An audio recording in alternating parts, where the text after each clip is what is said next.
So guys, this is how you do it. You don't need to use gravel. All you need is just dirt, your hands, and concrete slabs.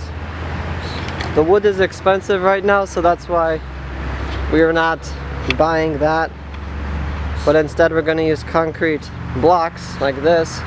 We have like 120, and we're just going to line them up as if it was a concrete foundation. From the street, there's nothing to see because no one really walks here. That's why we're going to do it here. Before there was like a 3-point hitch trimmer, a DR, brand new. No one wants to buy it yet because we're selling it. And full cultivator or rototiller, a blue one that was for the tractor that's standing right there. So we moved everything to the other side, and then those 2 tractors are also there that were here before. And so this space is just gonna be empty for now. But this spot right now is prepared for a big shed, 10 by 20 feet. It's in this box. What it's gonna look like. Like that. It's gonna last forever. So I'm gonna leave the camera here for 2 hours, and we'll see. You guys will see how to line up blocks of concrete. Guys, I'm gonna end it here because this is not worth it. All I'm doing right now, I'm gonna keep bringing more trailers of this. There's nothing to see. Here's the really nice tractor we use. There's no hood on it, but it's an X500. It still needs to be restored, but for now it's still working. It's good enough for hauling a trailer to bring more blocks because we put them in the van. That's all the way over there. You have to take it all the way back here and then go back and forth a lot of times because the Sprinter would probably make big tracks and traces on the grass because it's heavy. So that's why I'm bringing it with this tractor, the trailer, and then it's gonna go all the way here. So maybe I'll show you later when we have the concrete down, but tomorrow is when we're gonna put the shed up because today we didn't have enough time because you had to do a lot of cleaning in this area. But yeah, I'll show you tomorrow maybe, or tonight, how it looks like. So last night we didn't finish. It took a while, but today we finally got the floor done. It's pretty nice. Now we just gotta do the whole shed, which is in this big plywood box. Just looking at this, that's how big the shed's gonna be. And we're gonna start building it, and then I'll just take you guys through. Every now and then I'll record about, I won't record the whole thing because it takes too much time. I could do like a time lapse, but I don't want to go that direction. So yeah, it's not bad, you know. We just put out the dirt. Of course, you step on it, you hear everything shifting around, but it's perfectly fine. We might have to cut these branches maybe, or just hang them on top. We'll see what happens. It'll be good enough. Stay tuned for more. Okay, so right now we have all the base frame thing done. It's screwed to the concrete, and we're doing the walls now. We only got the back section done, and then we're gonna keep going because it's gonna rain, but I think we're fine because we work in the rain all the time. I don't know if you guys want to see how we do it, but we just listen to the book. We make sure this is all screwed down. Each connection, use the brackets they tell us to use, and make sure you put this piece right here, the center joist, because that's what holds it all together. And they say to not do it on a windy day because this can all fly around everywhere. Especially if it's really windy. See, this is all just moving back and forth. So right now we have all the walls besides the doors. We have all the walls put up, and it's a long process because there's a ton of screws they give you, and it goes every single panel. It's probably like 15 in each panel, or 10. so you have to screw in everything separately. And so we're gonna move on to doing the arch for the roof, and then we'll see if it rains or not. And make sure you put something to support the walls because they're really wobbly. So if you had nothing there, they would probably fall and everything would break. This is how much stuff we still have left to put together. A whole bunch of trims, pieces, studs, lots of extra pieces, the vents and everything. So, and we're finally gonna start the roof.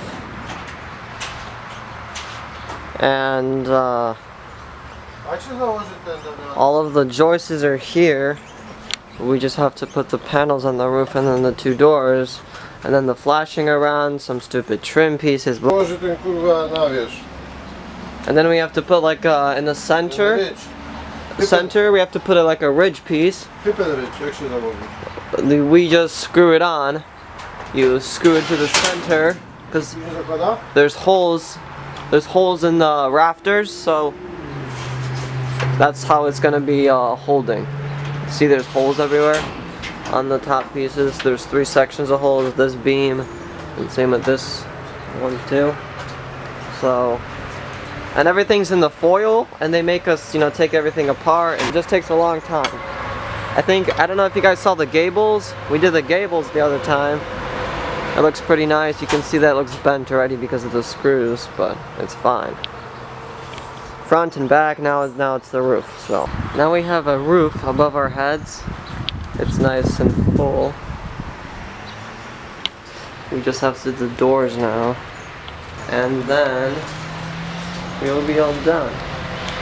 Taking a rest, and then finishing this piece of shed. We did these, we did this wrong, because, actually maybe not.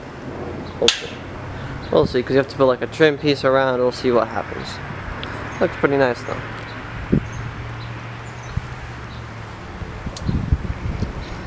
The 2 front doors are installed, but we moved the walls a little bit because the gap was not too good. Can you fucking do something? It looks like the cable doesn't work. Connect it. Czemu nie jest? Może tam wybiło. Ale jak? Świeci się tu. To poruszaj. Okay, there we go. Yes? Okay. Now we're drilling the holes for the beton. This stupid problem is not working.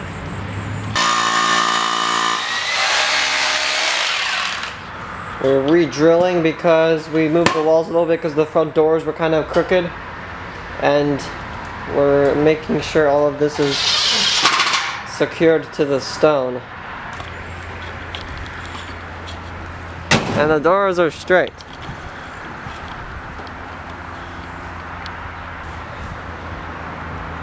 It's very nice.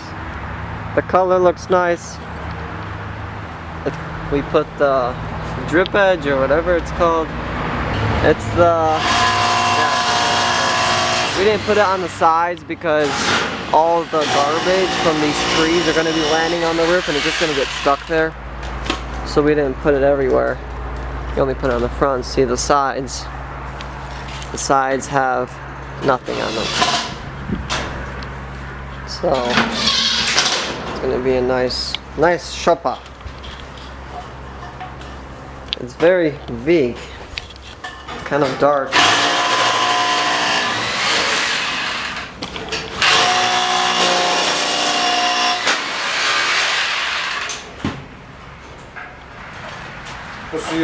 That's it. Okay, we are finally finished with the shoppa or shed. And now we just want to put shelves inside because we want to have nice storage. The doors look nice. We're not going to use the back door because we have enough. Those 2 doors are enough. And so then these doors we're just gonna just pretend it's a wall. There's a gap up here. But we're gonna have like shelves coming from this way all the way down there, 20 feet, 10 feet here, 20 feet here, and then that's the entrance.